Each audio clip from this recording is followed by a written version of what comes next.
Olá pessoal, tá no ar mais um episódio do Cast for Closer, seu podcast para dominar inside sales e colocar suas metas no bolso. O tema de hoje é cultura organizacional em vendas e o nosso convidado é o Deli Matsu. O Deli tem um background de cultura muito forte, ele tem alguns 5 anos de Google, é mentor da Endeavor e hoje ele é CEO e fundador da Apus, uma empresa que tem uma tecnologia de Predictive Analytics para recursos humanos. Eu vou pedir para o Deli se apresentar, explicar um pouquinho melhor do que é a Apus, um pouquinho do histórico dele também. Deli, seja muito bem-vindo ao Cast for Closers, sua primeira vez aqui com a gente, fica muito à vontade aí para contar sua história, enfim. Olha, muito prazer, obrigado pelo convite, vai ser uma conversa interessante. Conto para vocês um pouco da minha história. Eu trabalho com recursos humanos desde a época da faculdade, mas na época da faculdade eu fiz curso na área de engenharia e depois ciência da computação. Mas sempre trabalhei em RH. E, enfim, ao longo da minha carreira acabei indo trabalhar no Google e assumi o RH do Google para a América Latina, depois para a Ásia e depois trabalhando na matriz. E aí em 2012 eu resolvi voltar para o Brasil, vim trabalhar no grupo RBS aqui no Brasil e depois resolvi empreender, montando uma empresa de analytics voltada para a gestão de pessoas, para RH. Perfeito. E a gente está aí desde 2015, o nosso time tem 20 pessoas produzindo software para empresas de pequeno, médio e grande porte. A gente tem tipos de produtos distintos para cada segmento, mas é basicamente isso o nosso business hoje. Show de bola. Deli, já avançando para a primeira pergunta, primeiro de tudo a gente tem uma premissa de ser muito prático aqui no Cast for Closers, tá? Então eu queria que a gente situasse a audiência primeiro em aspectos concretos. O que é cultura organizacional na prática para um time? Tá, então são 2 aspectos importantes para você pensar quando você pensa em cultura organizacional, tá? Perfeito. O primeiro a cultura, ela deriva de alavancas de gestão, tá? Que a gente chama de modelo de gestão. Então, por exemplo, se você trabalha numa empresa com o conceito fabril, tipo modelo Toyota de gestão, você tem autocontrole das tarefas, controle de anomalia. Então, é um sistema de gestão super quadradinho, fechadinho, você tem todas as regras bem definidas. Tá? Esse é um modelo que privilegia repetição, porque você controla tudo para garantir que a repetição é perfeita. O modelo de gestão de inovação, que é, por exemplo, o que o Google usa, é um modelo muito mais aberto. Não tem meta tão definida, você tem muito mais liberdade para criar, para errar, e isso não penaliza a tua carreira. Então, é um modelo que privilegia a inovação, não a repetição dos processos. Então, se você usa um modelo de gestão diferente, você cria uma cultura diferente. Tá? Essa é a primeira coisa que você tem que aprender sobre cultura de organizações. O modelo de gestão ajuda a determinar a cultura da organização. Ótimo. A segunda coisa que você tem que olhar na cultura organizacional é o papel da liderança. O fundador, o presidente ou os líderes da organização, eles têm um impacto muito forte na cultura da organização. Tá? Então, quem trabalha em grande empresa, por exemplo, sabe que às vezes a cultura de um departamento é diferente da cultura de outro. Por quê? Porque o cara que comanda aquele departamento tem um estilo de trabalho diferente e ele acaba imprimindo uma cultura, uma subcultura na empresa que é característica da forma como ele vê o que é certo e o que é errado. Tá? A cultura de uma empresa também é definida quando você define o que é certo e o que é errado dentro da tua organização. Legal. Tá? Coisas que você aceita e coisas que você não aceita definem a cultura também. Perfeito, então tem a ver com modelo de gestão e liderança, né? Isso. Na nossa audiência, Deli, a gente tem gerentes, vendedores, CEOs, pessoas relacionadas à venda, líderes também. E de maneira geral, vendas é uma área competitiva. Eu queria que você falasse um pouquinho como é que a gente cria uma cultura organizacional sadia em ambientes naturalmente competitivos. Tá. Toda organização que tem ambiente competitivo, que em tese é o que a gente chama de meritocrático, tá? Você tem metas individuais, tem desenvolvimento de carreira individual, o cara pode ser promovido independente dos outros, ele só depende da sua própria capacidade. Toda a cultura que é meritocrática cria um subproduto que é o aumento da competitividade interna, tá? E por consequência o conflito. Para que você possa criar um ambiente equilibrado, você tem que ter alguns mecanismos de compensação.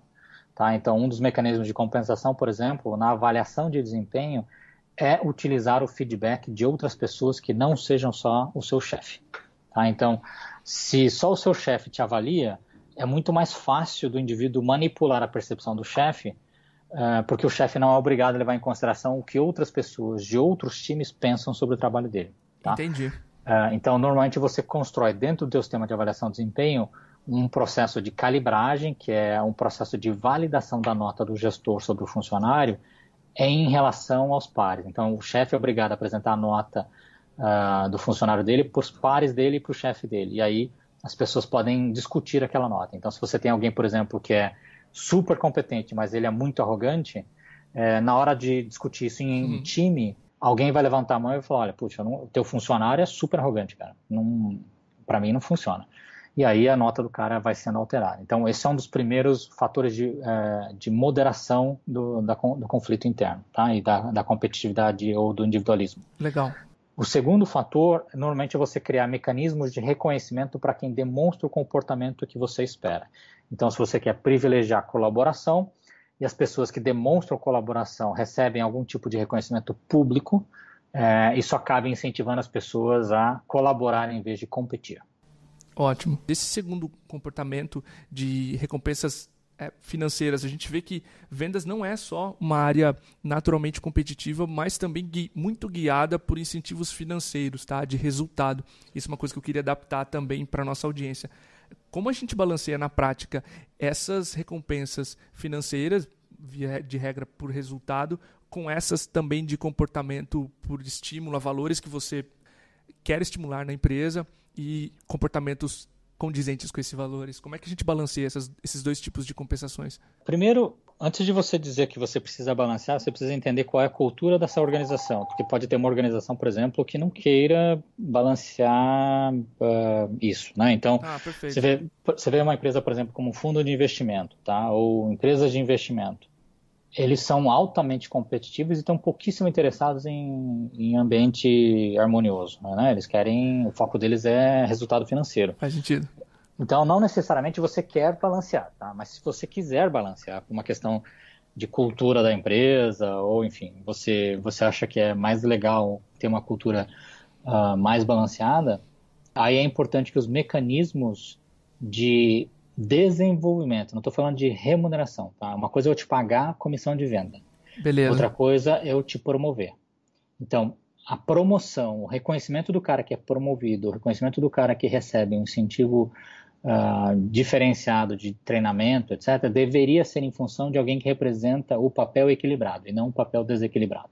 Perfeito. Tá? E uma coisa é o cara ser desequilibrado, outra coisa é o cara ser nocivo. Tá? Então, o cara que é muito competitivo, não necessariamente ele é nocivo. O cara que é nocivo é o cara que quer derrubar os outros, ou que cria impedimento para os outros, ou que adoece a equipe porque ele é problemático. Perfeito. Esse cara você tem que desligar, não dá para você tolerar. Então você tem que tomar cuidado de achar o ponto entre até quando você tolera e a partir de quando você não tolera mais. Então, lembra que eu falei que o líder da organização é o cara que define a cultura? Sim. Na hora que ele define o que ele aceita e o que ele não aceita, ele está definindo a cultura daquele time. Entendeu? Legal, entendi. A minha próxima pergunta tem a ver justamente com a liderança. Eu estava lendo um post do Jim Keenan, que a gente até entrevistou aqui no Cast for Closers, e ele comenta que ele tinha um time com alta performance, eles estavam super bem comissionados, batendo meta todos os meses, e ele tinha um outro time liderado por uma outra menina que estava uma performance bem baixa. E a saída da liderança, da alta gestão da empresa, foi trocar os líderes, colocar o Keenan no time que estava performando mal e a outra líder no time dele, que estava performando muito bem. E ele comenta que isso foi um erro absurdo, assim, da parte da gestão que acreditava que aquilo funcionaria. Ambos os times rejeitaram o estilo de liderança dos seus novos líderes. Eu queria que você comentasse um pouquinho que boas práticas você recomenda para um líder que chega já num ambiente com uma cultura já estabelecida. Ele não criou, ele não contratou aquelas pessoas e aquela cultura já estava estabelecida. É importante que tem coisas assim, olha, você pode voltar para trás numa decisão dessa ou você pode fazer uma alteração porque você precisa dessa alteração de liderança, tá? Então, legal. Pega um exemplo onde um time está tendo um problema de performance, você troca a liderança e quer trocar a cultura junto. Se o time resiste, O mais importante é que você identifique quem são as pessoas que você precisa substituir, que você faça isso rápido, tá? Porque quanto mais você vive o conflito, mais as pessoas sofrem. Todo mundo sofre, tá? Sofre o líder, sofrem os liderados. Então, quando você identifica que você precisa mudar a cultura de um time, não é só por uma questão de capricho, mas você precisa mudar a cultura de um time, a mudança tem que ser rápida. Você tem que entrar e mudar, tá? Agora, se você não necessariamente quer mudar a cultura do time, você só está mudando a liderança e muda o estilo, aí eu acho que a coisa tem que ser feita com calma, tá? Eu acho que você tem que... você chegou num time que está produzindo bem, não tem problema, tá? Você assumiu um time novo, mas o time não tem nenhum problema de produção, de trabalho, de equilíbrio, etc. Cara, fica quieto. Entra, aprende, ouve, aprende como funciona, aprende a regra do time e aos poucos você vai trabalhando com isso. Mas não entra mudando, não entra impondo, porque você vai criar uma resistência natural. É super natural haver uma resistência com uma troca de liderança. Assim como é super natural, por exemplo, quando um dos pares sobe a uma posição de liderança que as pessoas que eram, né, pares comecem a resistir. Legal. Isso é muito comum, tá? Então você tem que ter paciência, tem que trabalhar isso com calma. Mas, de novo, são dois cenários, né? Onde você precisa mudar e onde você não precisa mudar. Onde você não precisa mudar, fica quieto. Entra, aprende, observa, ouve as pessoas. Quanto mais você ouvir, mais elas vão estar dispostas a te ouvir depois. Aí abre um canal de comunicação. Perfeito. Deli, um dos principais desafios que a gente tem em vendas, principalmente, é contratações. Essa é normalmente uma área que escala muito rápido, escala com o crescimento da empresa. É uma área que tem grande turnover naturalmente, tá? E é uma área onde a gente vai precisar também, pela rápida escala, de contratações num nível acelerado. Como é que você ajudaria uma empresa, ou que conselhos você daria para um líder que vai crescer um time rapidamente, mantendo a cultura e os aspectos que ele valoriza hoje num time menor que ele já tem? Essa é uma pergunta bem frequente, assim, tá? Em escala maior. Assim, como é que eu mantenho a cultura de um time que cresce rapidamente? Você não mantém, tá? Esse é o problema. Quanto mais rápido a empresa cresce, mais rápido a cultura cresce, porque é uma função do tamanho. Entendi. É muito fácil você controlar a cultura de uma empresa pequena e é muito difícil você controlar a cultura de um organismo gigante, tá? O que você pode fazer é você tentar desenvolver a cultura na direção que você quer, usando conceitos básicos de gestão de cultura. Então, quais são os valores que a tua empresa observa, quais são os valores do presidente ou do fundador da empresa, e observar esses valores na hora de contratar as pessoas. Aí você vai conseguir proteger o core da cultura, mas ela sempre vai mudar, ela vai variar um pouquinho, não drasticamente, mas ela vai variar um pouquinho. Então, o máximo que você pode fazer é gerenciar essa evolução. Então, num time menor, num time de vendas, quando você estiver contratando, porque você está crescendo, dedica tempo realmente entrevistando as pessoas, tá? Tem o extremo de não fazer nada, é você perguntar para o cara o que você sabe fazer, o que você já fez na vida, quais foram os resultados que você atingiu. Você não pergunta nada de quem é o cara, de onde ele veio, por que ele faz as coisas, como ele quer crescer. Então você só faz a pergunta sobre qualificações operacionais ou técnicas. E tem um extremo lá do outro lado da escala, que é o caso do Zuckerberg com a Sandberg. Sheryl Sandberg, que é a CEO dele. Eles fizeram um processo de entrevista que levou, acho que 4 meses, cara. Caramba! Se entrevistando, conversando, batendo papo, fizeram inúmeras reuniões e tal, até que os dois falaram, tá bom, vai. Agora eu sei que eu conheço você, você me conhece. Dá pra gente tomar a decisão de trabalhar junto. Legal.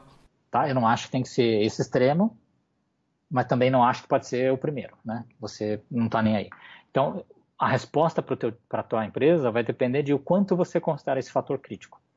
O que eu posso te dizer é que quanto mais você estiver caminhando no conhecimento realmente dos valores, daquilo que é importante para cada indivíduo, menos você vai errar, menos turnover você vai ter.